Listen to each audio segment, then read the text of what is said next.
નમસ્કાર મિત્રો, મારી પીઆર ગુજરાતી ચેનલમાં તમારું સ્વાગત છે। વડોદરા શહેરમાં 3 દિવસ અગાઉ વીજળીના કડાકા ભડાકા અને તોફાની વાવાઝોડા સાથે પડેલા ભારે વરસાદ બાદ ગઈકાલે દિવસભર વાદળવાયું વાતાવરણ વચ્ચે છેલ્લા 2 દિવસથી શહેરમાં પવન વિના ગરમી વધતા ભારે બફારાનો અહેસાસ થઈ રહ્યો છે। ઉલ્લેખનીય છે કે શહેરમાં 3 દિવસ અગાઉ ભારે તોફાની પવન સાથે વીજળીના કડાકા ભડાકા સહિત ધોધમાર વરસાદ તૂટી પડતા શહેરજનોને તાઈમાં ગરમીમાં રાહત થઈ હતી, પરંતુ ત્યારબાદ બીજા દિવસે ગઈકાલે દિવસભર વાદળવાયું વાતાવરણ રહ્યું હતું।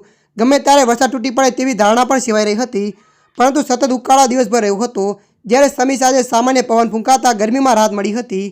તો વધુમાં આપને જણાવી દઈએ કે જ્યારે આજે સવારથી જ પવનનો જરાય અહેસાસ થતો નથી, ઉપરાંત ગરમી વધતા વાતાવરણમાં બફારો એકદમ વધી ગયો છે।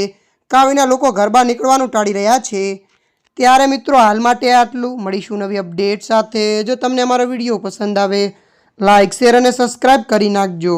ધન્યવાદ।